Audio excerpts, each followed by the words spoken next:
ಮಾವ, this is not fair. ಡ್ಯಾಡ್ನ ಯಾಕೆ blame ಮಾಡ್ತಾ ಇದ್ದೀರಾ ನೀವು? ನನ್ಗೀಗ್ಲೂ ನಿಮ್ಮ ಅಪ್ಪನ ಮೇಲೆ ಅನುಮಾನ ಕಣೋ. ಇವರೇ ಆ ಥರವನ್ನ ಎಲ್ಲೋ ಕಳಿಸಿದ್ದಾರೆ.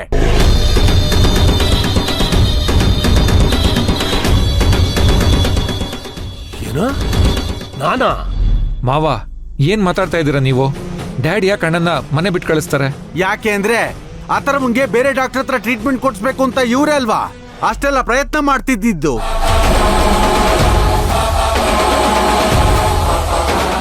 ಅಥರ್ವನ್ ಎಲ್ಲಾ ವಿಷಯದಲ್ಲೂ ಇವ್ರೇ ಅಲ್ವಾ ಅಡ್ಗಾಲ ಹಾಕೋದು? ಆ ಥರ ಏನಾದ್ರೂ ಗೇಮ್ ಪ್ಲೇ ಮಾಡ್ತಿದ್ರೆ ದಯವಿಟ್ಟು ಇವಾಗ್ಲೇ ಹೇಳ್ಬಿಡಿ. ವಸುಂಧ್ರ, ಸುಮ್ಮನೆ ಇದ್ದೀನಿ ಅಂತ ಎಲ್ಲದಕ್ಕೂ ನನ್ನನ್ನೇ ಹೊಣೆ ಮಾಡಬೇಡಿ. ಎಲ್ಲದನ್ನು ಕೇಳಕ್ಕೆ ನಾನ್ ತಯಾರಿಲ್ಲ. ಮಾವ, ನೀವ್ ಹೇಳೋ ತರ ಪ್ರಯತ್ನ ನಾನು ಮಾಡಿದ್ದೀನಿ. ಅಣ್ಣಂಗ್ ಬೇರೆ ಕಡೆ ಟ್ರೀಟ್ಮೆಂಟ್ ಕೊಡ್ಸ್ಬೇಕು ಅಂತ ನಾನು ಹೇಳಿದ್ದೀನಿ.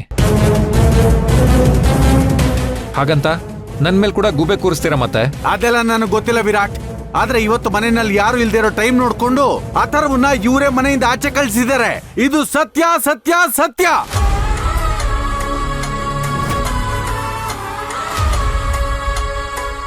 ವಿರಾಟ್, ಓಂಕಾರ್ ಹೇಳ್ತಿರೋದು ಕೇಳ್ತಾ ಇದ್ರೆ ನನಗೂ ಹಾಗೆ ಅನ್ನಿಸ್ತಾ ಇದೆ.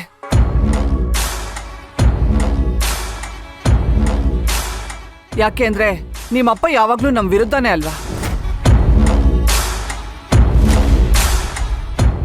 ಮಾಮ್, ನೀವು ಕೂಡ ಮಾವನ್ ಮಾತು ಕೇಳ್ಕೊಂಡು ಡ್ಯಾಡ್ ಮೇಲೆ ಡೌಟ್ ಪಡ್ತಾ ಇದ್ದೀರಾ. ಅಥರ್ವನ್ ವಿಷಯದಲ್ಲಿ ನಾನು ಯಾರನ್ನೂ ನಂಬಲ್ಲ ವಿರಾಟ್. ನನಗೆ ನನ್ನ ಮಗ ಬೇಕು ಅಷ್ಟೇ. ಮಾವ ಯಾಕೆ ಹೀಗ್ ಮಾಡ್ತಾರೆ ಅತ್ತೆ? ಮಾವನ್ ಮೇಲೆ ಯಾಕೆ ಅನುಮಾನ ಪಡ್ತಿದ್ದೀರಾ? ಏಯ್, ನೀನ್ ಸುಮ್ನೆ ಇರೆ. ಇದು ಕಲಿಯುಗ ಕಣೆ. ಇಲ್ಲಿ ಜನ ಒಳ್ಳೇದ್ ಮಾಡೋದಕ್ಕಿಂತ ಒಳ್ಳೆಯವ್ರ ತರ ನಾಟಕ ಮಾಡೋದೇ ಜಾಸ್ತಿ.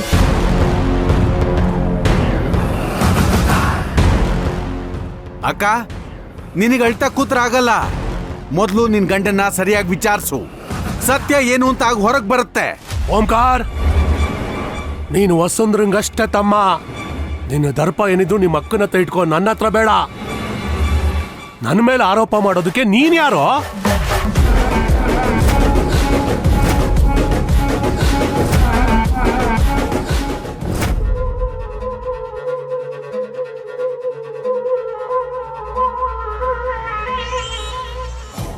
ಏನ್ ಬಾವಾ, ಮಾತು ಬೇಲಿ ದಾಟ್ ಹೋಗ್ತಾ ಇದೆ.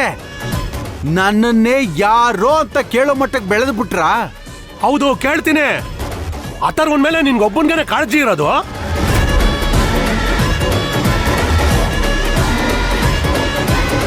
ಅವನು ನನ್ನ ರಕ್ತ ಹಂಚ್ಕೊಂಡು ಹುಟ್ಟಿರೋ ಮಗ. ಅವನ ಮೇಲೆ ನಿನ್ಗಿಂತ ಹೆಚ್ಚಿಗೆ ಕಾಳಜಿ ನನಗಿದೆ. ಬಾಯಿ ಮುಚ್ಕೊಂಡಿದ್ರೆ ಸರಿ, ನಾಲ್ಗೆ ಹರಿ ಬಿಟ್ರೆ ಸರಿ ಇರೋದಿಲ್ಲ. ನಮ್ಮ ಅಕ್ಕನ ಮಗನ ಬಗ್ಗೆ ನಾನ್ ಕಾಳಜಿ ಮಾಡದೆ ಇನ್ಯಾರು ಮಾಡ್ತಾರೆ?